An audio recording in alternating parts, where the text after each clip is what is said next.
ஒரு கூட்டாட்சி அரசியலமைப்பில் ஒன்றிய அரசு மாநில அரசுகளை நியாயமற்ற முறையில் நடத்திய பல நிகழ்வுகள் கடந்த காலங்களில் கண்டுள்ளோம். எனினும் இந்த அரசு எதிர்கொண்டு வரும் சவால்கள் முன் எப்போதும் தமிழ்நாடு சந்தித்திராத ஒன்று என்று நான் உறுதியாக கூறுவேன்.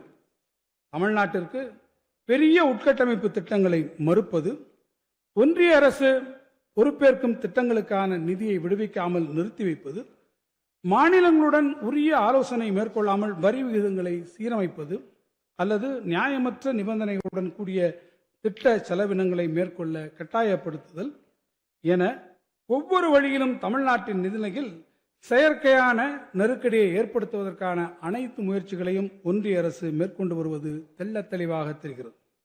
நடப்பு நிதியாண்டில் அரசு எதிர்கொண்டு வரும் சவால்களில் சிலவற்றை இங்கு நான் பட்டியலிட விரும்புகிறேன். பல்வேறு மாநிலங்களில் ஆட்சேபனைகள் மற்றும் எதிர்ப்புகளுக்கு கருத்தில் கொள்ளாமல் சரக்குகள் மற்றும் சேவைகள் வரி விகிதங்களை சீரமைப்பதற்கு சரக்குகள் மற்றும் சேவைகள் வரி அமைப்பு ஒப்புதல் அளித்தது. இதனால் சரக்குகள் மற்றும் சேவைகள் வரி இழப்பீட்டு நடைமுறை முடிவடைந்ததால் ஏற்கனவே ஏற்பட்டுள்ள நிதி நெருக்கடி இடையில் இந்த வரி விகித மாற்றங்கள் மாநிலங்களின் நிதிநிலையில் மேலும் குறிப்பிடத்தக்க அளவிற்கு தாக்கத்தை ஏற்படுத்தும். நடப்பாண்டில் மட்டும் 9600 கோடி ரூபாய் வருவாய் இழப்பு ஏற்படும் என மதிப்பிடப்பட்டுள்ளது.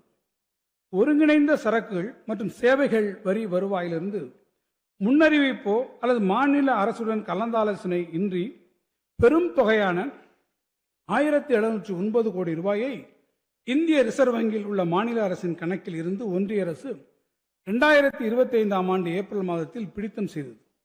இதனால் சரக்குகள் மற்றும் சேவைகள் வரி விதிப்பின் கீழ் வருவாய் குறைவு ஏற்பட்டுள்ளதால் நடப்பு நிதியாண்டில் மாநிலத்தின் நிதிநிலை பாதிக்கப்பட்டுள்ளது.